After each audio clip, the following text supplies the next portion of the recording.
आज हम दीवान गालिब की गज़ल नंबर 220 पढ़ने की कोशिश करेंगे। इसमें दो ही शेर हैं जो दीवान में पब्लिश किए गए हैं और एक अनपब्लिश्ड शेर है जो मैन्युस्क्रिप्ट्स में मिला है। जो मुझे अच्छा लगा उसको भी हम पढ़ेंगे।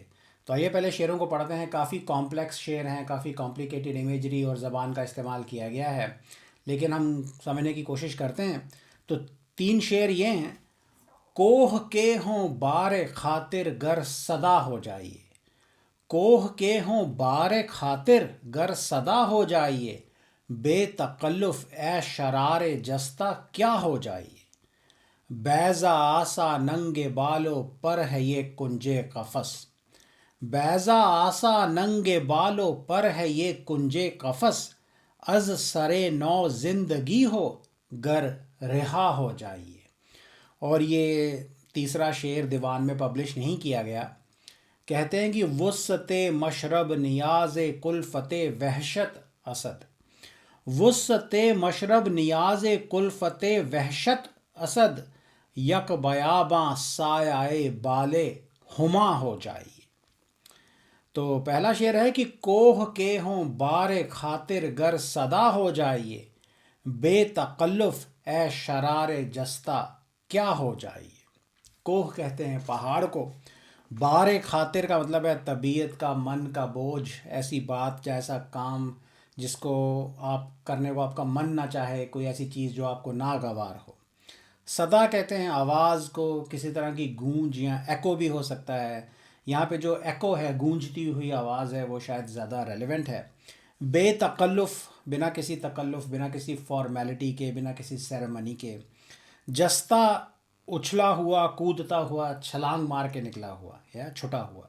शरार कहते हैं चिंगारी को, स्पार्क को। शरार जस्ता, कूदती हुई चिंगारी या कूद के निकली हुई चिंगारी, बड़ी तेज़ी से निकली हो, बड़ी तेज़ी से आग आग में से कोई चिंगारी निकली हो, या दो पत्थर आपस में टकराएं तो कूद के कोई चिंगारी बाहर निकले, उसको आप शरार जस्ता कह सकते हैं या? तो जो जब ये यहाँ पे कहते हैं हो जाइए, उसका मतलब ये भी हो सकता है कि हो जाएं या? तो शेर है कि कोह के हों बार खातिर गर सदा हो जाइए। बेतकल्लुफ़ ए शरार जस्ता क्या हो जाइए। तो काफ़ी कॉम्प्लेक्स इमेजरी का इस्तेमाल यहाँ पे किया गया है। दो तीन एलिमेंट्स हैं इमेजरी के जिनके बारे में पहले बात करते हैं। तो पहाड़ों में आवाज़ का गूंजना, या तो पहाड़ों के बीच खड़े होकर अगर आप ज़ोर से आवाज़ लगाएं तो आवाज़ गूंजती है, एको करती है। ये गालिब साहब ने इस यहाँ पे ये इमेजरी इस्तेमाल की है कि मानो पहाड़ वो आवाज़ आपकी तरफ वापस भेज रहा है। पहाड़ अपने पास वो आवाज़ नहीं रखना चाहता और आपको वो वापस आवाज़ कर रहा है, या आपकी तरफ वापस आवाज़ वो भेज रहा है। गालिब साहब जो आवाज़ का गूंजना है, आवाज़ की गूंज को इस अंदाज से देखते हैं। और पहाड़ इतनी बड़ी चीज़ है, किसी इंसान का या इंसान की आवाज़ को उठा लेना, उसके बोझ को उठा लेना पहाड़ के लिए कोई बड़ी बात नहीं है। लेकिन गालिब साहब की ज़िंदगी जो है वो बहुत मुश्किल गुज़र रही है, बहुत भारी गुज़र रही है। तो हमारे वहाँ पे एक्सप्रेशन है, भारी ज़िंदगी का मतलब है दुखों से भरी हुई ज़िंदगी जिसका बोझ उठाने में आपको बहुत मुश्किल हो रही है। सो ए टफ हैवी लाइफ। और ऐसी बेकार ज़िंदगी हो तो भी कहा जाता है कि आप ज़मीन पे बोझ हैं, आप धरती पे बोझ हैं या? तो इसी तरह की भारी ज़िंदगी मिर्ज़ा गालिब साहब बिता रहे हैं। दुखों से भरी हुई ज़िंदगी है। It's a very tough heavy life या? और वो कहते हैं कि मेरी ज़िंदगी इतनी दुखी है, इतनी दुखों से भरी है, इतनी भारी है कि मैं ज़मीन पे बोझ हूँ या मैं इस धरती पे बोझ हूँ। और अगर मैं एक आवाज़ बन जाऊं तो पहाड़ के मन का, उसके तबीयत पे मैं बोझ बन जाता हूं, बन सकता हूं या बन जाता हूं। और मुझे पहाड़ अपने पास रखना नहीं चाहता। मेरा बोझ या मेरी आवाज़ का बोझ पहाड़ उठाना नहीं चाहता और वो मुझे वापस फेंक देता है, जैसे कि वो एक आवाज़ को फेंक के गूंज पैदा करता है, एको पैदा करता है या? तो इमेजिनेशन देखें, गूंजती हुई आवाज़ को गालिब साहब ने कैसे इंटरप्रेट किया है यहाँ पे। और उनकी ज़िंदगी में इतना दुख है, इतनी भारी उनकी ज़िंदगी है कि पहाड़ को भी वो नागवार हैं या? तो गालिब साहब के मन का, उनकी तबीयत का बोझ जो है वो पहाड़ की तबीयत का बोझ बन जाता है। तो कहते हैं कि और वो अपने सर से उस बोझ को उठा के फेंक देता है या? तो आवाज़ को वापस एको कर देता है। कोह के हों बारे खातिर गर सदा हो जाइए, कि अगर हम एक आवाज़ हो जाएं, या गर सदा हो जाइए कि अगर हम एक आवाज़ बन जाएं तो पहाड़ के मन का बोझ हम हो जाते हैं, या तो यू नो अगर मैं एक आवाज़ का रूप धारण कर लूँ, या तो पहाड़ मुझे वापस फेंक देता है, आवाज़ को एको कर देता है, या क्यों? क्योंकि मैं उसकी तबीयत का बोझ बन जाता हूँ, इतना दुख मेरे अंदर समाया हुआ है। और ये भी रंग हो सकता है कि अगर मैं यू नो अपना नाले करूं, ज़ोर से चीखूं, रोऊं, तो मेरी आवाज़ पहाड़ों में गूंजती है, इतनी दुख से भरी आवाज़ है कि पहाड़ के तबीयत के ऊपर वो बोझ बन जाती है, और वो अपने आप पे वो बोझ नहीं लेना चाहता, बोझ नहीं उठाना चाहता, अपने आप के ऊपर वो एक भार समझता है मेरी दुख से भरी आवाज़ को, और वापस फेंक देता है। ये उनकी इमेजिनेशन है। वो खुद पहाड़ पे बोझ बन जाते हैं, इतने इतनी भारी उनकी ज़िंदगी है, या उनकी आवाज़ बोझ बन जाती है, दोनों पॉसिबिलिटीज़ हो सकती हैं। इसका जस्ट ये है कि वो उनकी दुख से भरी ज़िंदगी इस ज़मीन पे बोझ है, is his existence is miserable and nobody wants to tolerate it, या तो कहते हैं कि कोह के हों बारे खातिर गर सदा हो जाइए, या तो और दूसरी लाइन में कहते हैं कि बेतकल्लुफ़ ए शरारे जस्ता क्या हो जाइए, या तो जैसा मैंने कहा, पत्थर टकराएं तो चिंगारियां कूद के निकलती हैं, और बिना तकल्लुफ़ के निकलती हैं। तो कूद के कहीं से निकलना जो है वो एक वेल बिहेव्ड हरकत नहीं है। तो आप अच्छी कंपनी में बैठे हो तो आप इधर उधर कूदेंगे नहीं, है। लेकिन चिंगारी को, स्पार्क को परवाह नहीं, वो आज़ाद है, वो बेतकल्लुफ़ है और कूद के निकलती है। और दूसरी चीज़ ये कि उसकी ज़िंदगी भी बहुत मुख्तसर होती है। Spark is very short live, वो चमकता है, एक चिंगारी चमकती है और फिर बुझ जाती है, फना हो जाती है।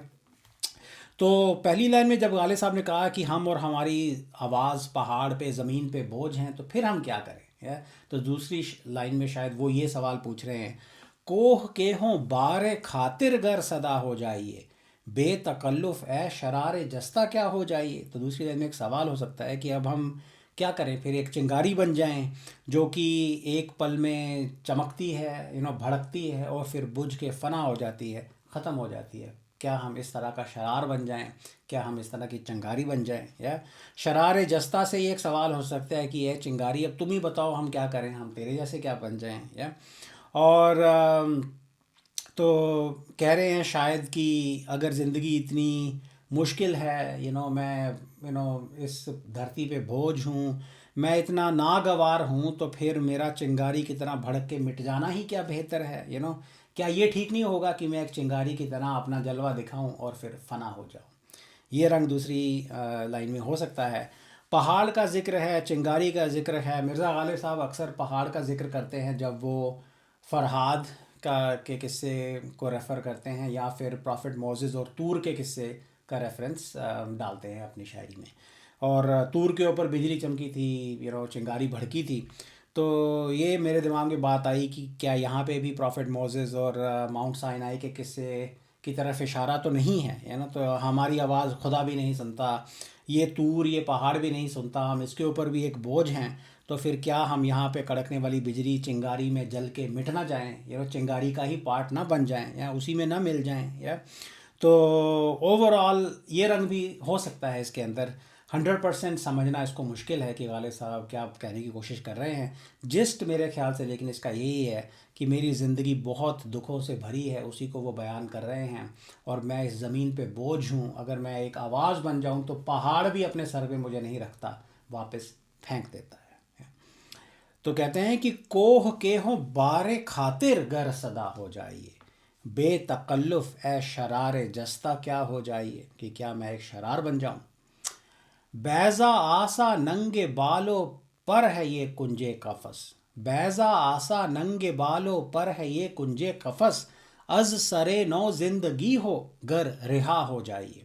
यहाँ पे मैं एक बात कहना चाहूँगा कि मेरे पास एक प्रिंटेड वर्जन है दीवान का, नसीम अब्बासी का लिखा हुआ, जिसके अंदर वो नंग की जगह तंग लफ्ज़ इस्तेमाल करते हैं, और वो लाइन को ऐसे लिखते हैं कि बैज़ा आसा तंग बालो पर पे है कुंजे कफस, या लेकिन रेख्ता डॉट ऑर्ग और फ्रांसिस प्रिचर्ड की वेबसाइट और दूसरे सोर्सेज नंग लफ्ज़ इस्तेमाल करते हैं, तो मैं उसको नंग ही पढ़ूँगा, है। तो शेर है कि अगर तंग कहें तो भी उस इस शेर के जो मीनिंग्स हैं वो ज़्यादा बदलते नहीं हैं। तो कहते हैं कि बैज़ा आसा नंगे बालों पर है ये कुंजे कफस, अज सरे नो जिंदगी हो गर रिहा हो जाइए। बैज़ा आसा एक अंडे के जैसे, या लाइक एन एग। आप इमेजिन करें कि एक अंडे के अंदर एक परिंदा है, परिंदे का बच्चा है जो बाहर निकलने के लिए पंख फैला फैला के उड़ने के लिए तड़प रहा है। अंडे के अंदर वो मानो फंसा हुआ है। नंगे बालों पर की शर्म, shame of the feathers and wings of a bird. कुंजे कफस एक पिंजरे का कोना, नौ नौ जिंदगी नई जिंदगी, अज सरे नौ जिंदगी एक नए सिरे से जिंदगी, एक नई जिंदगी की शुरुआत। रिहा होना पिंजरे से या कैद से आज़ाद होना। तो कहते हैं कि बैज़ा आसा नंगे बालों पर है ये कुंजे कफस, कि ये पिंजरे का कोना इस परिंदे के बालों पर के लिए एक अंडे के जैसे शर्म की बात है। क्यों? क्योंकि परिंदे की फितरत है, उसके बालों पर की फितरत है उड़ना, तो वो आज़ादी से उड़ान भरना चाहता है और यहाँ वो बेचारा पिंजरे में बंद पड़ा बैठा है। It's such a disgrace, what a shame it is. या तो पंछी अंदर से बाहर निकल के उड़ना चाहता है, और अंडे के अंदर से बाहर निकल के आज़ाद होकर उड़ना चाहता है, और पिंजरे से भी वो आज़ाद होना चाहता है। दोनों उसके लिए कैद हैं, और अपने आप को वो एक ऐसे ही परिंदे से कंपेयर कर रहे हैं। कहते हैं कि बैज़ा आसा नंगे बालों पर है ये कुंजे कफस, अज सरे नो जिंदगी हो गर रिहा हो जाए।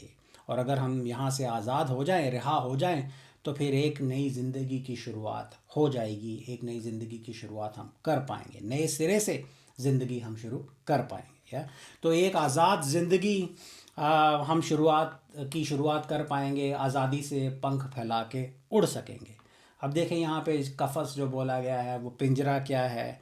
हो सकता है कि वो अपने शरीर को, अपने तन को ऐसा पिंजरा बता रहे हैं जिसके अंदर रूह का पंछी परिंदा कैद है। तो शरीर पिंजरा है जिसमें रूह का परिंदा कैद है, आज़ाद नहीं है, और इस दुनिया के दुख वो सह रहा है। तो अपने महबूब से, अपने रब से, अपनी रूहानी असलियत से वो जुदा है, और इस शरीर रूपी पिंजरे से वो आज़ादी चाहते हैं, और एक नई नई रूहानी स्पिरिचुअल ज़िंदगी की शुरुआत वो करना चाहते हैं।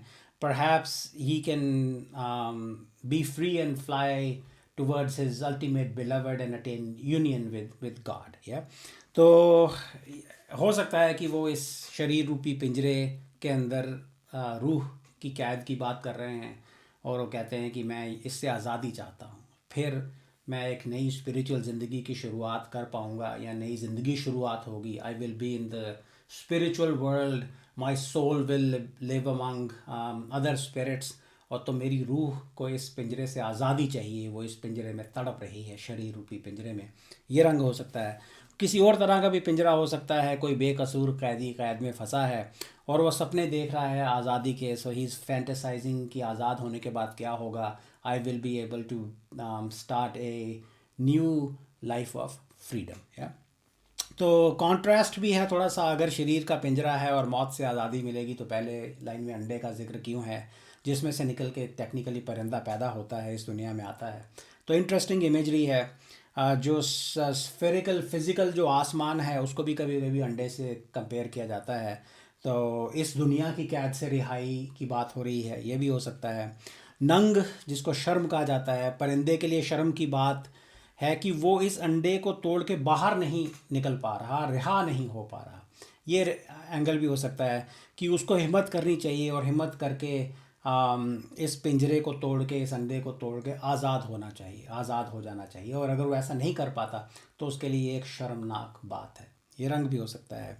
तो जिस्ट मेरे ख्याल से ये है कि इस शरीर में, इस दुनिया में रूह का परिंदा कैद है, आज़ाद होना चाहता है फिर, और एक नई रूहानी बेहतर ज़िंदगी की शुरुआत वो करना चाहता है, या फिर उसको लगता है कि नई ज़िंदगी की शुरुआत होगी। या so the soul will wants to live among the world of spirits or in the spiritual world। yeah? और अक्सर महबूब की कैद, महबूब की जुल्फ़ों की कैद, उसके इश्क की कैद का भी जिक्र शायरी में आता है। तो एक सवाल यहाँ पे पैदा होता है कि is he really better of, will he really be better of after attaining this freedom, और विल ही रिग्रेट इट। या तो क्योंकि शायरी में महबूब की जुल्फ़ों की कैद से आशिक रिहा नहीं होना चाहता है, तो क्या फिर वो वापस इस कैद में आना चाहेगा। ये भी एक सवाल पैदा होता है। लेकिन स्ट्रेट फॉरवर्ड रंग ये है कि शायद रूह इस शरीर के पिंजरे से आज़ाद होके एक नई ज़िंदगी की शुरुआत करना चाहती है। तो शेर है कि बैजा आसा नंगे बालों पर है ये कुंजे कफस, अज सरे नौ जिंदगी हो गर रिहा हो चाहिए। और ये अनपब्लिश्ड शेर है कि वुस्सते मशरब नियाज कुल्फते वहशत असद यक बयाबा सायाए बाले हुमा हो जाइए। वुस्सत कहते हैं विस्तार को, फैलाव को, किसी चीज़ की बहुतात, आज़ादी को, आराम को भी कह सकते हैं। यहाँ पे आराम या आज़ादी शायद सबसे रेलेवेंट मीनिंग्स हैं। मशरब दीन को, पंथ को, धर्म को भी कह सकते हैं। पानी पीने की जगह, किसी तरह के चश्मे को, स्प्रिंग को भी मशरब कहा जाता है। तो वुस्सत मशरब पीने की आज़ादी या आराम, या तो कितना पीना आपको नसीब हुआ, कितना पीना आपको अवेलेबल है, और क्या पीने की बात हो रही है। मोस्ट लाइकली शराब पीने की बात यहाँ पे हो रही है। दीन और मज़हब भी हो सकते हैं। तो बहुत सारे मज़हब हों तो उनको भी आप वुस्सत मशरब कह सकते हैं। या कुल्फ़त कहते हैं दुख, तकलीफ़, किसी तरह की गम। नियाज़ चढ़ावा, भेंट, तोहफ़ा, जान पहचान भी हो सकती है। यहाँ पे जो सबसे रेलेवेंट मीनिंग है वो है some sort of an offering और something that is dedicated to a higher power और समथिंग। नियाज कुल्फ़त वहशत, तो दीवानगी, पागलपन के दुख की भेंट या चढ़ावा। या तो वहशत का दिया हुआ तोहफ़ा या भेंट हो सकती है, या वहशत के आगे कोई चीज़ आपने चढ़ाई है, कोई चीज़ आपने ऑफ़र की है, उसको भी नियाज कुल्फ़त वहशत कह सकते हैं। So offering given by the badness और offering given to the madness, दोनों बातें हो सकती हैं। यक बयाबा, एक पूरा रेगिस्तान, तो रेगिस्तान के फैलाव की तरफ इशारा है, बहुत बड़ा है। और हुमा जो है ये एक मिथिकल लेजेंडरी परिंदा है, जो अपने पंख फैला के उड़ता है, और अगर उसके पंखों का साया किसी के ऊपर पड़ जाए तो ऐसा माना जाता है, एटलीस्ट शायरी की दुनिया में, तो कि उस इंसान को फिर इस दुनिया में राज नसीब होता है। वो इंसान इस दुनिया पे राज करता है, या जिसके ऊपर हुमा के पंखों का साया पड़ जाए, right. So it's considered auspicious. या तो किसी के ऊपर साया पड़ गया तो फिर इस दुनिया के ऊपर वो इंसान राज करेगा। या तो साया ए बाले हुमा, तो हुमा के बाल या पंख का साया, shadow of the wing of Huma. And anyone upon whom his shadow falls is destined to be a king in this world. So it's a kingmaker bird. तो शराब इस दुनिया की शराब हो सकती है, रूहानी शराब हो सकती है, जिसका अक्सर जिक्र आता है। वहशत, मजनू जैसे आशिक की वहशत हो सकती है। रूहानी वहशत हो सकती है, जिस तरह मजनू ने इश्क की वहशत में दुनिया को त्याग दिया था, शहर छोड़ के वो रेगिस्तान में रहने चला गया था। उसी तरह जो रूहानी वहशत है वो आपको मजबूर कर देगी इस दुनिया को त्याग देने के लिए। So it forces you to renounce this world. Why? Because you are now mad for spirituality. तो रूहानी शराब, रूहानी वहशत की बात भी यहाँ पे हो सकती है। और बाकी एक सच्चे आशिक की वहशत में, या एक सच्चे रूहानी इंसान की वहशत में कितनी ताकत है, मोस्ट लाइकली उसकी बात यहाँ पे हो रही है। तो कहते हैं कि वुस्ते मशरब नियाज कुल्फ़त वहशत असद, कि है असद, ये नशा, जो इतना बड़ा नशा और इतना शराब पीना हमें नसीब हुआ है, ये वहशत के दुख का तोहफ़ा है। तो सच्चा इश्क, रूहानी इश्क आपको रूहानी नशे में या किसी ऊंचे दर्जे के नशे में पहुंचा देता है। ये रंग हो सकता है, या फिर नशा वहशत की भेंट चढ़ा देना चाहिए। या तो wine drinking and intoxication should be offered to the madness of love, right. तो सारा नशा जो है इस दुनिया का वो वहशत पे कुर्बान है, या कुर्बान कर देना चाहिए। उसकी वहशत के आगे कुछ नहीं। तो वहशत नशा चढ़ाती है, या नशा वहशत के लिए एक ऑफरिंग है। तो दुनिया का नशा वहशत पे कुर्बान है। दोनों रंग पहली लाइन में हो सकते हैं। और मशरब, जैसा मैंने कहा, if you consider it as different religious paths, so they all should be offered to madness. तो सारे मज़हब, सारे रिलीजियस रास्ते वहशत पे ख़त्म हैं, क्योंकि वहशत, सच्चा इश्क ही सबसे बड़ी रूहानियत है। ये रंग भी पहली लाइन में हो सकता है। और आप ऐसी भेंट अगर चढ़ा दें, अगर इश्क में अपना आप खो बैठें, तो फिर क्या होता है? अगर ऐसा हो तो क्या होता है? कहते हैं कि पहली लाइन में कहते हैं कि वुस्सत मशरब नियाज कुल्फ़त वहशत असद यक बयाबा सायाए बाले हुमा हो जाए।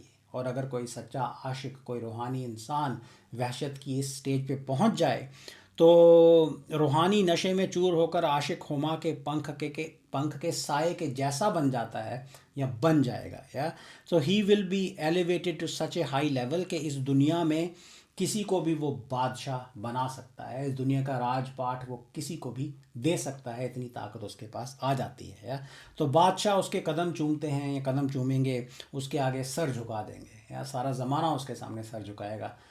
If the lover attains such a high degree of madness और स्पिरिचुअल मैडनेस। या और कितना बड़ा पंख और साया, एक बयाबा, एक पूरे रेगिस्तान के जैसा, इतना बड़ा उसका फैलाव होगा, इतनी बड़ी उसकी ताकत होगी कि हुमा के पंख के जैसे जिसके ऊपर उसका साया पड़ेगा, जिसके सर पे वो हाथ रखेगा, उसको इस दुनिया का राजपाट मिल जाएगा।